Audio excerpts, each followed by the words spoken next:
आम्ही कलाकार इतकं मनापासून सादर करत असतो, पण कधी कधी वेळेचं भान ठेवावं लागतं ना, तर ते टिकटिक वाजते डोक्यात, ते त्याच्यात काहीतरी होतं असा फियास्को. आता जास्त वेळ घेत नाही, प्राजक्ती ताई आपल्या पुढे त्यांची स्वरचित कविता सादर करतील, ऐकूया.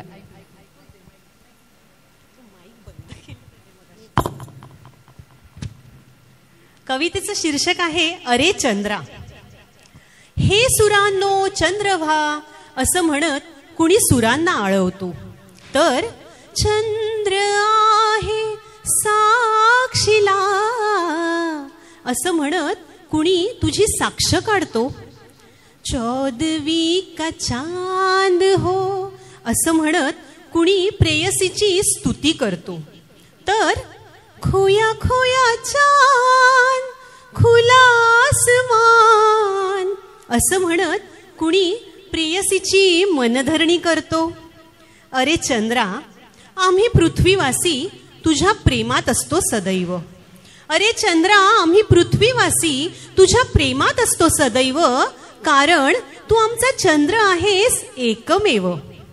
अमावस्येपासून पौर्णिमेपर्यंत टप्प्याटप्प्याने तुझ्या कला बहरतात आणि तुझ्या प्रेरणेने आमच्यातल्याही कलाकारांच्या प्रतिभा बहरतात.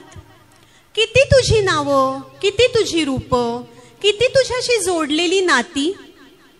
तुझ्याबद्दल खरंच आम्हाला आहे एक अनाकलनीय अशी आसक्ती.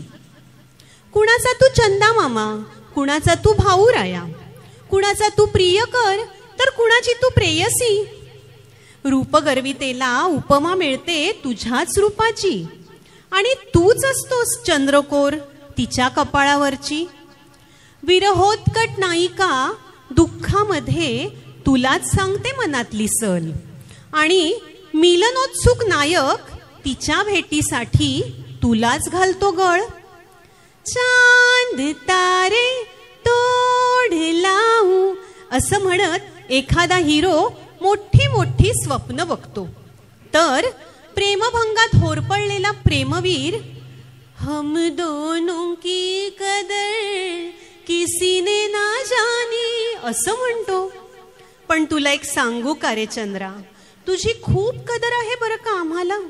तुला एक सांगू का रे चंद्रा, तुझी खूप कदर आहे आम्हाला.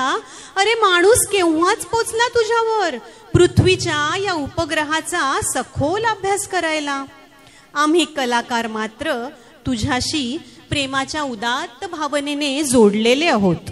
आम्ही कलाकार मात्र तुझ्याशी प्रेमाच्या उदात्त भावनेने जोडलेले आहोत, आणि म्हणूनच तर आज या कोजागिरी पौर्णिमेच्या कार्यक्रमात तुझीच गाणी गात आहोत. धन्यवाद.